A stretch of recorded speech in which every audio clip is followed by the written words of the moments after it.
Baik, selamat sore semua. Sore, Pak. Hari ini kita kembali masuk dalam pertemuan kita di mata kuliah bank dan lembaga keuangan lainnya. Ini adalah pertemuan pertama kita. Tentunya dalam pertemuan pertama ini ada beberapa hal yang akan saya sampaikan kepada kita semua supaya ada pemahaman kita mengenai perkuliahan kita, supaya bisa berjalan perkuliahan kita ke depan. Jadi pertama dulu bahwa bank dan lembaga keuangan lain ini sudah seperti Anda sudah kontrak di mata kuliah itu ada 3 SKS. Ya, ada 3 SKS dia dan ada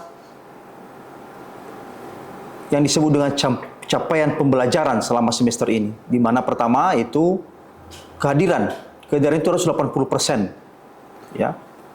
Dan tatap muka kita nanti ada 14 kali tatap muka ditambah dengan UTS dan UAS.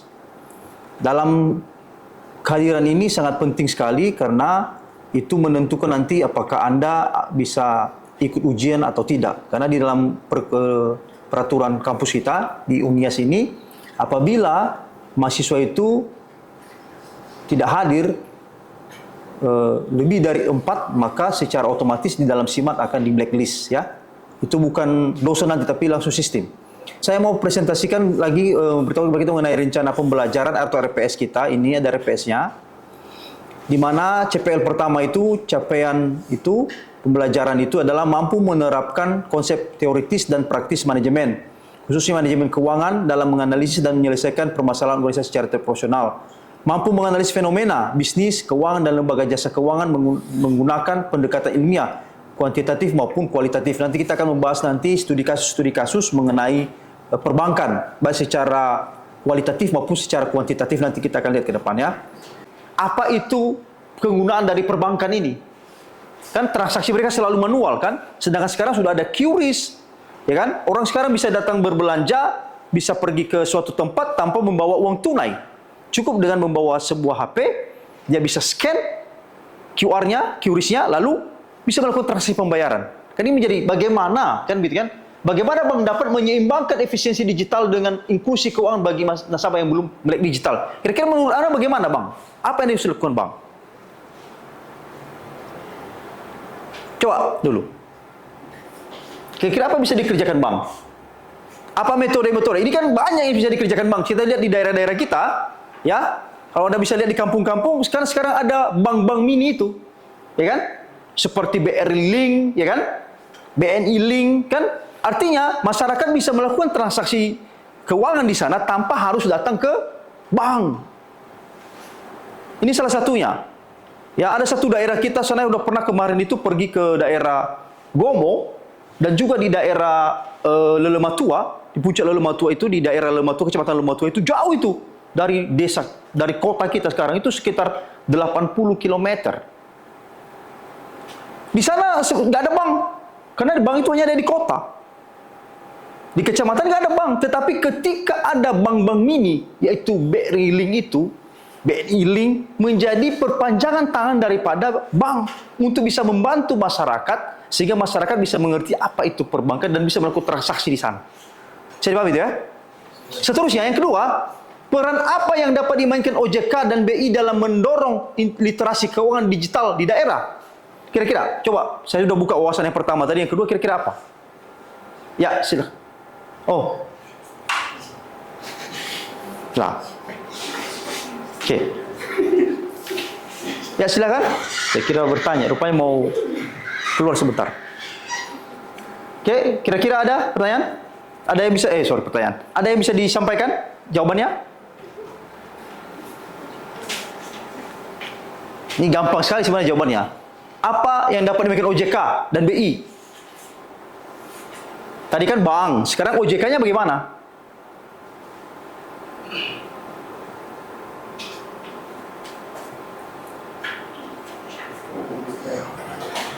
Gimana?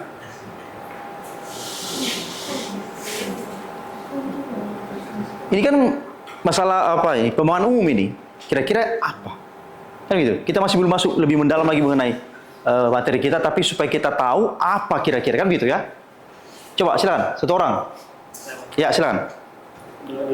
Ya. Kalau biasanya laporan OJK khususnya di daerah itu biasanya itu diadakan yang namanya sosialisasi. Kenapa? Karena sosialisasi ini juga adalah salah satu metode atau cara supaya orang itu tahu fungsi OJK itu apa, tugas OJK itu apa, dan apa sebenarnya yang menjadi tupoksi dari OJK itu sendiri.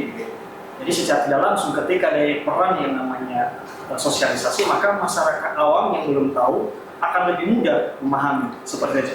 Ya, baik, benar itu. Kita paham bahwa beberapa waktu yang lalu OJK sudah pernah datang ke UNIAS ya.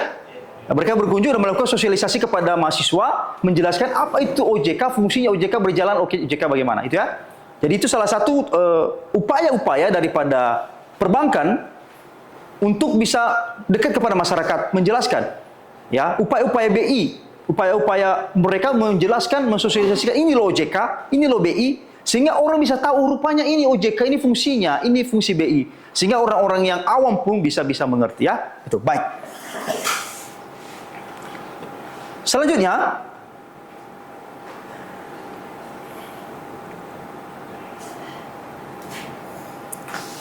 ini adalah kontrak ya, peta pertemuan kita ya, pertemuan pertama kita ini, yaitu ada aturan permainan, yaitu kehadirannya seperti tadi saya sampaikan tadi bahwa kehadiran itu sangat penting karena terkait nanti dengan rekapan absensi Anda di SIMAT ya. Ada aluran pencapaian pelajaran tadi sudah saya sampaikan, ruang lingkup mata kuliah juga sudah saya sampaikan tadi. Dan yang berikutnya, sebelum kita mengakhiri pertemuan kita ini, maka ada pengetahuan baru yang harus Anda dapatkan. Pertama, hal baru yaitu mempelajari mengenai CPOB tadi ya, CPL, CPMK dan CPMK hari ini, manfaatnya bagaimana memahami tentang bank dan lembaga keuangan lainnya, manfaat bagi rencana karir Anda, dan bagaimana dari orientasi perkuliahan ini masih perlu diperjelaskan. Oke? Dan nanti pada pertemuan berikutnya kita akan bahas lagi lebih dalam. Untuk pertemuan ini dulu sampai di sini saja. Ya. Baik, selamat sore. Kita kembali masuk lagi dalam materi kita. Kita lanjutkan materi kita yang minggu lalu. Ya, kita masuk pada pertemuan kita berikutnya, yaitu membahas mengenai lembaga pembiayaan. Ini pertemuan yang ke-9 dan tentunya kita akan membahas lebih mendalam nanti mengenai lembaga pembiayaan ini. Di sini saya sudah buat, ini adalah materi sudah saya bagikan di dalam Google Classroom. Kita ada lihat bahwa ada materi di situ dan sudah saya buat nanti dalam bentuk presentasi supaya mempersingkat, ada poin-poin nanti akan kita bahas. Kita lihat itu mengenai lembaga pembiayaan. Sebelum kita masuk ke lembaga pembiayaan, saya mau cek dulu kehadiran kita di... Lihat dulu siapa aja yang belum hadir. Rahmat Hidayat, Juang Saputra, Zanolo, April, Eni, apa ini? Gusti, Jovan, Martin, Florencia ya, Nia Kelly, Anugrah, Johan, Eni. Oke, ada berarti yang hadir hari ini ada 19 orang. 19 orang ya. Ada 1 orang yang belum hadir. Baik, kita lanjutkan lagi kepada materi kita. Mari kita lihat lembaga pembiayaan.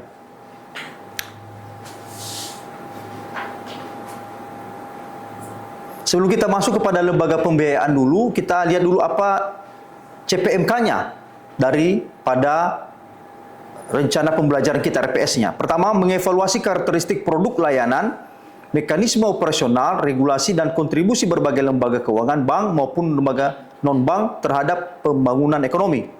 Lembaga pembiayaan ini dibagi atas beberapa bagian, yaitu ada factoring, ada leasing, ada consumer finance, kartu kredit, modal ventura, dan pembiayaan UMKM. Ini adalah struktur dari lembaga pembiayaan. Ya.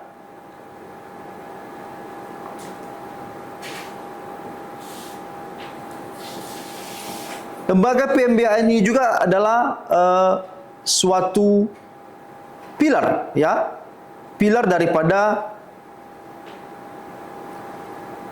kegiatan perbankan.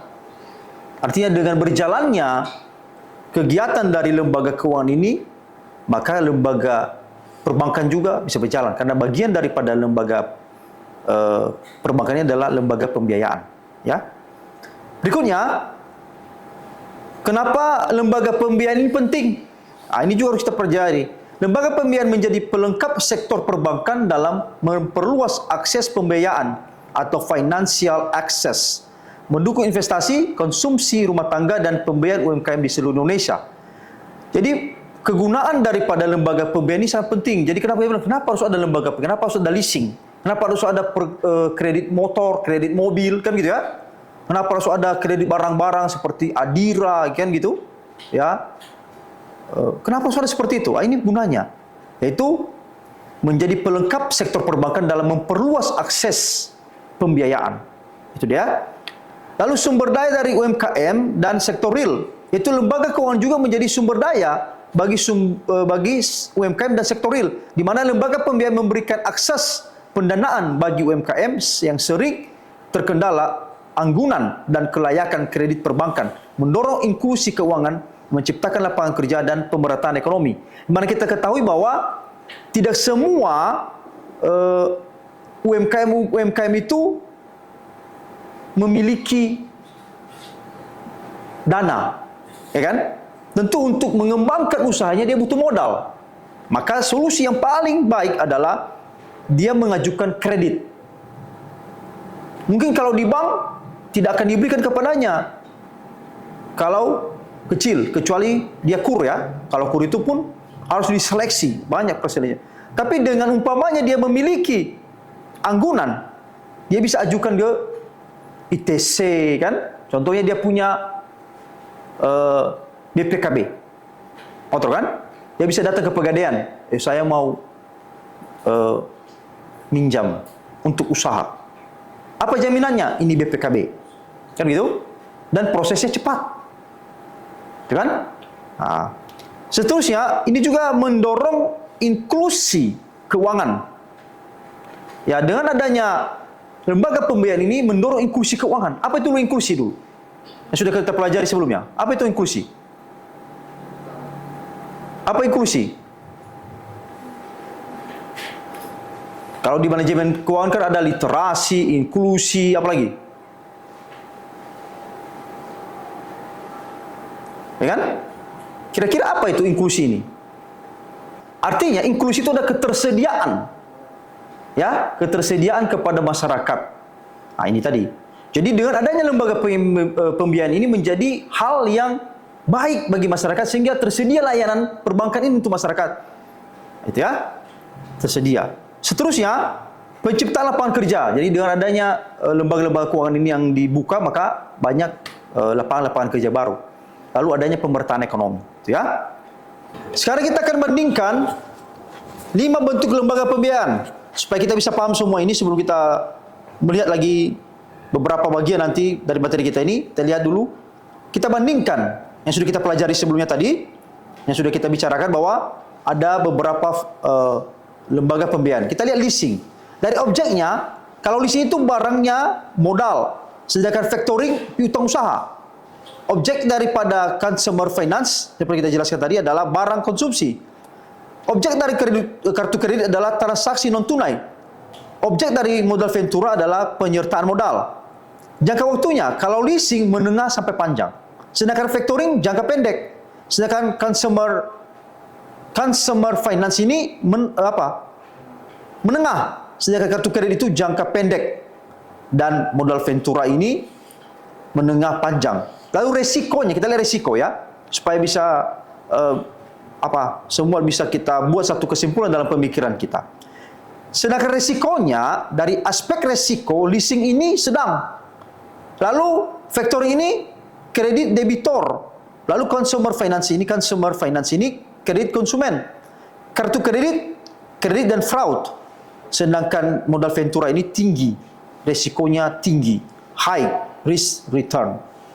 Ya. Lalu jaminan untuk leasing itu adalah barang modal itu sendiri. Factoring piutang dialihkan. Consumer finance fidusia barang.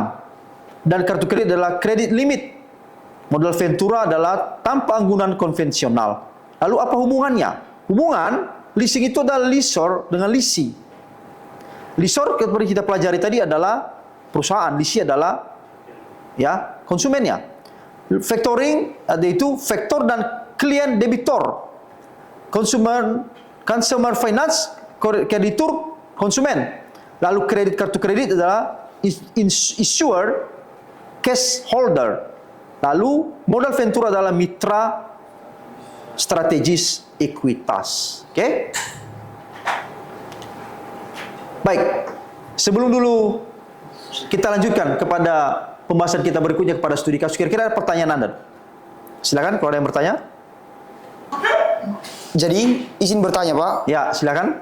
Mengapa lembaga pembiayaan tidak diperbolehkan menghimpun dana masyarakat seperti bank, tetapi tetap memiliki peran penting dalam sistem keuangan?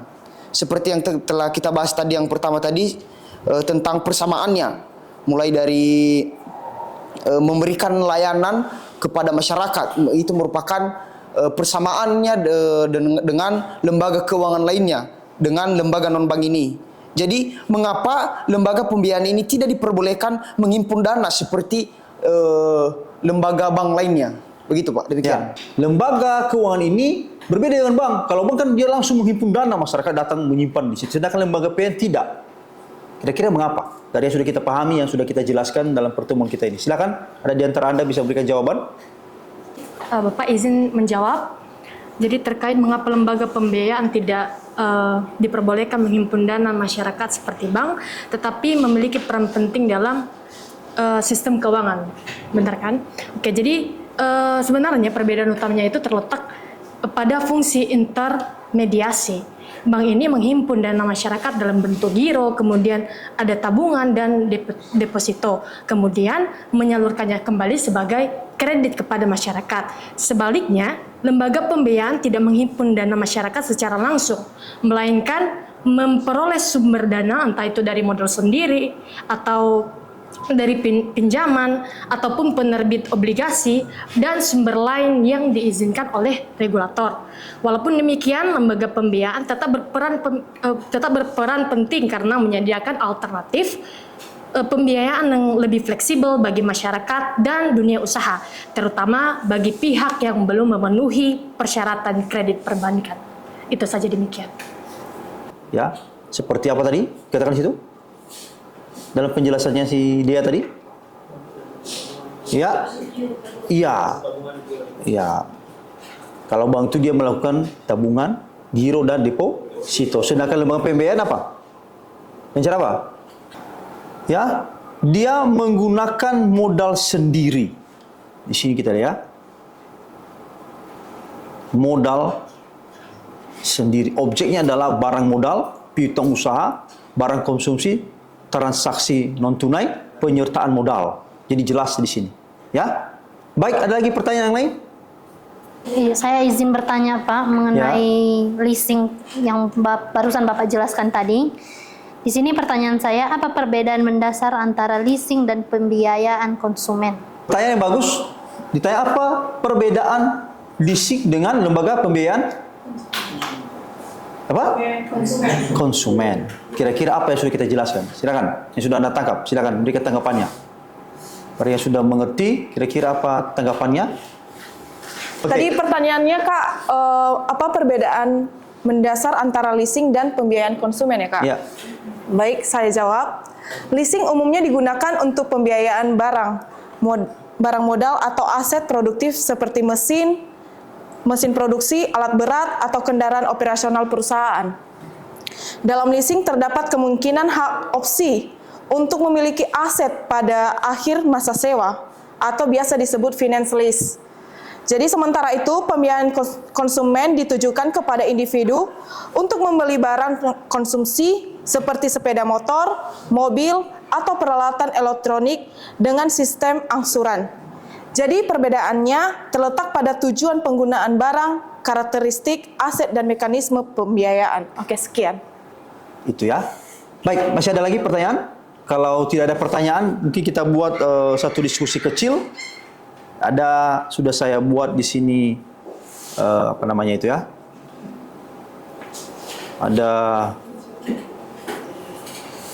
studi kasus, ada 3 studi kasus di sini. Kita bisa bahas ini sebelum kita tutup mata kuliah kita. Saya berikan waktu nanti beberapa menit untuk bisa berdiskusi. Anda bentuk kelompok, kita bagi 3 kelompok ini. Ada berapa orang jumlah kita ini? Ada 19 orang tadi ya? 19 bagi 3, berapa itu? 6 orang ya? Ada yang 7 orang nanti. Baik, silakan dibuat kelompoknya. Semua sudah ada terbentuk kelompoknya. Baik, perhatikan untuk kelompok 1, ini kelompok 1 sebelah kiri. Ini kelompok 1 itu mengenai Adira Finance. Di situ dalam Adira Finance itu studi kasus adalah masalah lonjakan non-performing financing. Ya, seperti contoh tadi, lonjakan non-performing finance ini pasca fluktuasi harga komoditas nasional dan pergeseran gaya hidup ke kendaraan listrik. Kira-kira apa masalahnya? Lalu yang kedua, analisis resikonya, apa resiko yang terjadi untuk membacakan hasil kelompoknya. Ya, silakan, kami berikan waktu. Ya kan?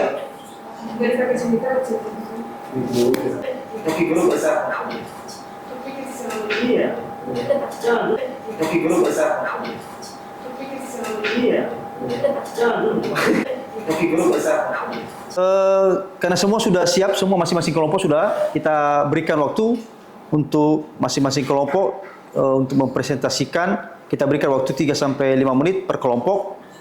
Apa hasil dari diskusi kelompoknya? Kita mulai dari kelompok pertama. Silakan kelompok pertama.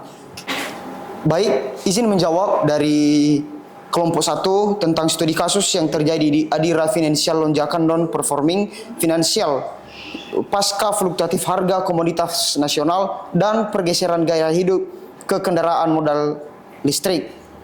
Nah, jadi berdasarkan hasil diskusi yang telah kami lakukan dari kelompok 1, adapun analisis masalah yang terjadi dalam hal tersebut, yang pertama, fluktuasi harga komoditas nasional, yang dimana ini merupakan terjadi penurunan harga komoditas. Yang kemudian, pergeseran gaya hidup ke kendaraan listrik. Ini merupakan adanya ketidaksesuaian portofolio pembiayaan lama yang masih didominasi kendaraan konvensional dengan kendaraan listrik, yang dimana ia memiliki nilai daya jual yang lebih rendah dibandingkan kendaraan lainnya. Terakhir, diversifikasi portofolio non-otomotif, yaitu mengurangi ketergantungan pada pembiayaan otomotif dengan memperluas penetrasi pembiayaan multiguna, durables, dan pembiayaan produktif UMKM. Baik, demikian. Kan? Apa tanggapan Anda? Analisis Anda dengan permasalahan yang mengenai pegadaian. Baik, silakan kelompok 3, dilanjutkan. Kelompok 3, silakan. Baik, kami akan menjawab hasil diskusi kami terkait studi kasus PNM. Yang artinya PNM ini adalah Pemodalan Nasional Madani. Nah, PNM ini dulu kita perlu mengetahui dia mempunyai produk utama. Yang pertama itu adalah PNM Mekar atau Membina Ekonomi Keluarga Sejahtera, yaitu pembiayaan modal usaha tanpa anggunan khusus perempuan, prasejahtera, pelaku usaha ultramikro. Nah, beberapa hasil diskusi kami dan beberapa informasi, ada beberapa identifikasi masalah yang terjadi di PNM ini. Yang pertama yaitu terjadi peningkatan risiko kredit macet karena inflasi menyebabkan biaya hidup dan biaya usaha meningkat. Selanjutnya, sebagian nasabah mengalami penurunan pendapatan sehingga kesulitan membayar angsuran tepat waktu. Yang ketiga, tidak adanya anggunan membuat PNM memiliki perlindungan yang terbatas ketika nasabah gagal bayar. Nah, ada juga beberapa resiko yang terjadi di PNM ini. Yang pertama adalah resiko kredit, yang dimana nasabah sering gagal membayar angsuran sehingga meningkatkan kredit bermasalah. Kedua, resiko operasional, yaitu membutuhkan pengawasan dan pendampingan yang lebih intensif terhadap kelompok nasabah. Ketiga yaitu resiko ekonomi, yang dimana inflasi menyebabkan harga bahan baku naik sehingga keuntungan usaha menurun. Dan yang terakhir resikonya yaitulah resiko reputasi, di mana tingginya kredit macet dapat menurunkan kepercayaan masyarakat terhadap PNM. Lah, bagaimana solusi mengatasi masalah-masalah dan risiko tersebut? Yang pertama yaitu memperketat analisis kelayakan pembiayaan dan kemampuan bayar calon nasabah. Kedua, memberikan pendampingan usaha, pelatihan manajemen keuangan dan literasi keuangan secara rutin. Ketiga, melakukan monitoring berkala terhadap perkembangan usaha nasabah. Keempat, memberikan restrukturisasi pembiayaan, misalnya perpanjangan jangka waktu atau penyesuaian angsuran bagi nasabah yang terdampak inflasi namun masih memiliki prospek usaha. Dan yang terakhir yaitu memanfaatkan sistem penilaian risiko dan data pembayaran untuk mendeteksi potensi kredit macet sejak dini. Terima kasih. Ya, baik. Itu dari hasil ketiga kelompok yang sudah kita dengarkan bersama-sama. Maka sekarang ada masing-masing kelompok bisa bikin pertanyaan kepada kelompoknya supaya bisa lebih mendalam. Seperti tadi contoh dari kelompok 1 resikonya apa, kelompok 2 resikonya apa. Kira-kira identifikasinya itu mengarah kemana? Ya kan? Ya. Lalu kita coba kaitkan dengan pelajaran kita hari ini, materi kita hari ini, lembaga pembiayaan. Dengan duduknya, contohnya dengan adanya sekarang tadi seperti tadi ini tadi bagian mengenai apa tadi? Maksudnya mengenai apa tadi? Studi kasusnya mengenai tentang ya, Adira sebagai lembaga pembiayaan. Dengan adanya Adira itu gimana? Apa? Ya. Apa yang terjadi? Fungsinya apa? Ya, silakan kelompok 1 berikan tanggapan. Ada yang bisa menanggapi? Ya, Baik, silakan. izin menanggapi pertanyaan dari teman kami kelompok 2 yang bertanya tentang kondisi saat ini yang terjadi di Adira, yang dimana ini merupakan sebuah perusahaan berkendara atau otomotif maupun kendaraan roda 2. Pada posisi saat ini, dengan kondisi yang terjadi di lapangan saat ini, udah jelas kondisi mereka ini sedang tidak baik-baik saja. Mengapa hal demikian? Karena banyaknya pesaing yang sedang bersaing di pasar saat ini membuat produk mereka tidak dapat terjual di pasar atau di lapangan. Nah, jadi untuk mengantisipasi hal tersebut, Adira ini dapat melakukan berbagai macam cara. Misalnya, mulai dari pemotongan harga dari kendaraan yang ia produksi tersebut, atau memberikan potongan kredit bagi yang mau kredit terhadap kendaraan tersebut. Nah, jadi ini merupakan sebagai daya tarik kepada calon pembelinya terhadap produk yang ia hasilkan tersebut. Nah, ini juga merupakan caranya bersaing di lapangan dengan pesaing-pesaing lain yang mempunyai kendaraan listrik yang juga berpotensi sangat diminati oleh masyarakat karena nilai jual yang sangat rendah. Demikian. Baik, dari kelompok 3 ada pertanyaan? Tidak ada? Ada tanggapan? Tidak ada? Oke, baik, kalau tidak ada, di mana dikatakan di situ di dalam studi kasus pertama tadi adalah fluktuasi harga komoditas nasional. Artinya fluktuasi itu apa artinya? Ya, naik turun harga, kan bisa? Tidak ada kestabilan harga mengenai kendaraan listrik. Ya, seperti jawaban kelompok 1 tadi mengatakan bahwa mereka melakukan diskon, promosi, ya, gitu. Lalu untuk pegadaian tadi dikatakan juga transformasi digital itu sekarang harus ada. Kalau gadai digital ini kadang-kadang taksirannya itu bisa meleset, ya kan? Baik, demikian untuk pertemuan kita ini, dan nanti akan ada tugas nanti di dalam Google Classroom untuk tugas pribadi dan akan diserahkan nanti pada minggu depan. Demikian dan sampai jumpa minggu depan. Terima kasih.